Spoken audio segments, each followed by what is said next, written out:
माझं नाव इंदर पवार, माझा मुलगा गौरव पवार हा फायनली असून तो शेती करते आणि माझी तब्येत बरोबर नसल्यामुळे तो शेती करतो आणि शेती करून बी तो फायनली आहे। त्याच्यानंतर आम्ही भुईमुग काढून त्याच्या भरोश्यावर आमचं सगळं कुटुंब चालवतो आणि त्याच्यानंतर ते भुईमुग मार्केटमध्ये आम्ही विकायला पोरांना नेलं होतं, तर त्याच्यामुळे ते पाण्याच्यामुळं वाहून गेला आणि वाहून गेल्यावर आमची परिस्थिती खूप गंभीर झाली। त्याच्यामुळं सरांनी सांगितलं होतं की आम्ही आर्थिक मदत करू बा म्हणून, तर त्याने आतापर्यंत मदत काही केली नाही, तर त्यानं अधिक मदत करावी आमची अशी इच्छा आहे, मागणी आहे। वाशिमच्या मानोरा तालुक्यातील बोरवा येथील तरुण शेतकरी आहे गौरव पवार। या शेतकऱ्याचा जो उदरनिर्वाह चालतो तो केवळ या खडकाळ अशा या हलक्या प्रतीच्या शेतजमिनीतून जे काही उत्पादन मिळते त्या भरोश्यावर असतो। हा शेतकरी यामधून वेगवेगळे जे काही सोयाबीन, कपाशी किंवा भुईमुगासारखं उत्पादन घेत असतो आणि या उत्पादनाच्या भरोश्यावरच या शेतकऱ्याचं 5 जणांचं जे काही कुटुंब आहे ते चालते। वर्षभराचा उदरनिर्वाह तो चालतो आणि आर्थिक व्यवहार जे काही आहे ते याच भरोश्यावर या उत्पादनातून जे काही मिळते शेतीच्या पिकामधून त्यावरच चालते। यावर्षी या शेतकऱ्यानं, तरुण शेतकऱ्यानं या खडकाळ जमिनीमधूनच भुईमुगाचं पीक घेतलं आणि या भुईमुगाचं पिकाचं उत्पादन यावर्षी दरवर्षीपेक्षा 40 ते 50% घटल्यामुळे त्याचं अगोदरच आर्थिक नुकसान झालं। त्यातच त्यानं या सर्व भुईमुगाच्या शेंगा घेऊन तो मानोरा बाजार समितीमध्ये 15 मे रोजी गेला। मात्र त्या दिवशी त्यानं जे काही भुईमुगाच्या शेंगा नेल्या होत्या त्या शेंगा तेथील बाजार समितीमध्ये विक्रीसाठी टाकल्या होत्या, तेव्हा प्रचंड मोठा अवकाळी पाऊस झाला। या अवकाळी पावसामुळे याचं जे काही भुईमुगाच्या शेंगा होत्या ते या पाण्याच्या प्रवाहात वाहून गेल्या।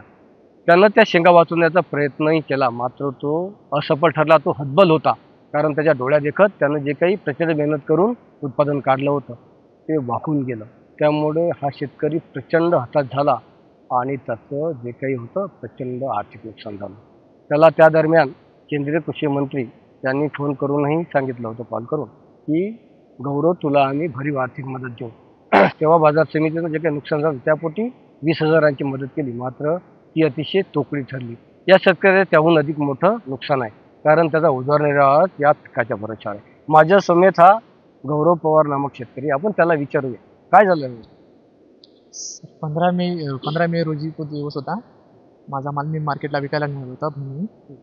तर तिची कंडिशन अशी होती सर, अंदर व्यापाऱ्याचा माल टाकला गेला होता आणि बाहेर जागा नसल्यामुळे माझा माल बाहेर टाकला गेला। तर अचानक पाऊस चालू झाला सर आणि माझा माल वाहून गेला।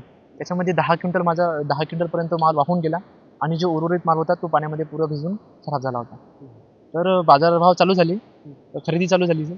त्या ठिकाणी इतरांच्या मालाला 5200-5300 रुपयाचा असा बाजारभाव मिळत होता, परंतु जेव्हा माझ्या मालाची बारी आली तेव्हा फक्त 4000 रुपयाचा त्याला प्रति क्विंटल भाव मिळाला। त्यानंतर सर तो माल मी विकला नाही। त्या ठिकाणी संध्याकाळी तो माल मी घरी घेऊन आलो आणि तो पुरा सुकवला। त्यानंतर 2-3 दिवसानंतर मी तो माल विकायला नेला, त्यामुळे त्यामधून 2 क्विंटल खराब झाला आणि 10 क्विंटल जो होता, 10-11 क्विंटल, तो 4000 रुपये प्रति क्विंटल भावाने विकला गेला। आणि मला सर बाजार समितीकडून 20,000 रुपये धनादेश देण्यात आला। त्यामध्ये सर माझे काही भरपाई झाली नाही, प्रचंड मोठं नुकसान झालं। आणि 16 मेला सर मला शिवराज चव्हाण यांचा फोन आला होता। सर मला बोलली की तुझा जो काही नुकसान झाला आहे तो पूर्णपणे तुला भरपाई कडून मिळेल आणि जो तुझा उर्वरित माल आहे तो 5200-5300 जो त्या दिवशीचा बाजारभाव होता त्याच भावामध्ये तो विकला जाईल। परंतु सर आतापर्यंत सरांकडून मला कोणतीही मदत मिळाली नाही आहे आणि जो माझा उर्वरित माल होता तोही फक्त 4,000 रुपये प्रति क्विंटलने विकला गेला। आणि सर मला सरांकडून अपेक्षा लागली होती, कारण की एवढे मोठे माणूस जेव्हा कृषी मंत्री जेव्हा मला एका छोट्याशा शेतकऱ्याला फोन करून बोलू शकतात, तर त्यांच्या हातामध्ये सर 1,00,000-2 लाख रुपये सर हे देणे काही कठीण नाही आहे सर। माझ्यावर सर खूप मोठा कर्ज आहे, 5 लाख रुपयेपर्यंत माझ्यावर कर्ज आहे आणि माझा उदरनिर्वाह जो आहे तो या शेतावरच आहे। 5 एकरमध्ये माझं पूर्ण उदरनिर्वाह होतो सर। बाबांना हार्टचा प्रॉब्लेम आहे आणि जे देखील माझी बहीणसुद्धा लग्नासाठी आलेली आहे, त्यासाठी मी 5 लाख रुपये कर्ज घेतलेले आहे आणि ज्या भरोश्यावर मी कर्ज फेडतो सर तो फक्त या 5 एकराच्या भरोश्यावर मी कर्ज फेडत असतो। परंतु यावर्षी असे प्रकरण घडले आणि माझा माल वाहून गेला, तर माझा विचार पडले आहे की सर मी कर्ज कसं फेडायचं आणि जे माझ्यावर कर्ज आहे तो व्याजाने आहे सर। तो मी यावर्षी कर्ज फेडला नाही आणि तोच व्याज माझ्यावर परत चढलेला आहे सर। काय अपेक्षा आहे तुला सरकारकडून मला अपेक्षा आहे सर, मला जो माझा नुकसान झाला आहे तर तेवढी मला मदत मिळावी सर. चव्हाण